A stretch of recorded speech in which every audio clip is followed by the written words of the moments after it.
మస్తాన్ సాయి ప్రస్తుతం చాలా గట్టిగా వినిపిస్తున్న పేరు. Varalakshmi tiffin centre drugs case నుండి రాజ్ తరుణ్, లావణ్య కేసులో సంచలన వీడియోలతో పోలీసులకు పట్టుబడ్డాడు.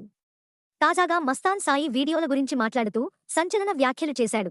రాజ్ తరుణ్, లావణ్య కేసులో సోమవారం మస్తాన్ సాయి అనే వ్యక్తిని పోలీసులు అరెస్టు చేసిన విషయం తెలిసిందే. ఇప్పటికే అతని దగ్గర హార్డ్ డిస్క్లు స్వాధీనం చేసుకున్న పోలీసులు 200 పైగా వీడియోలను గుర్తించినట్లు సమాచారం. మరి ఆ వీడియోలో ఉన్నది ఎవరు? ఎలా రికార్డ్ చేశారని పలు ప్రశ్నలు లేవనెత్తున్నారు. కాగా ఆ వీడియోలలో నన్ను అత్యాచారానికి గురిచేసిన వీడియో ఉందని లావణ్య ఫిర్యాదు చేసింది. అలాగే పలువురు యువతులకు మాదక ద్రవ్యాలను అలవాటు చేసి అశ్లీల వీడియోలను రికార్డ్ చేసినట్లు ప్రచారం సాగుతోంది. మరోవైపు టాలీవుడ్కు చెందిన ప్రముఖ తారల వీడియోలు కూడా ఇందులో ఉన్నట్లు ప్రచారం సాగుతున్న వేళ మస్తాన్ సాయి స్పందించాడు. నార్సింగ్ పోలీసుల విచారణలో మస్తాన్ సాయి నోరు విప్పుతూ, వాటిలో ఉన్నది మరెవరో కాదు, నా భార్య. కొన్ని వీడియోల్లో గర్ల్ ఫ్రెండ్ ఉంది.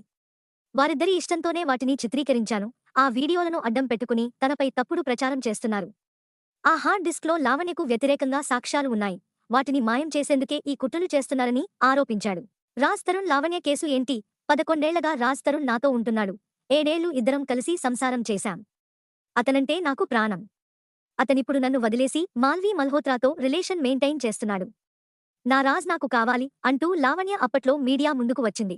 రాజ్ తరుణ్ తనను ప్రేమించాడని, పెళ్లి చేసుకుంటానని మాటిచ్చి మోసం చేశాడని ఆమె నార్సింగ్ పోలీస్ స్టేషన్లో ఫిర్యాదు చేసింది. దీనిపై రాజ్ తరుణ్ కూడా స్పందించాడు. రిలేషన్లో ఉన్న మాట నిజమేనని, కొన్ని కారణాల వల్ల ఆమెకు దూరంగా ఉన్నానని, కొంతకాలంగా టార్చర్ చేస్తుందని మీడియాకు తెలిపారు రాజ్ తరుణ్. లావణ్యతో ఉన్న సంబంధాల నేపథ్యంలో ప్రస్తుతం మస్తాన్ సాయి తెరపైకి వచ్చాడు.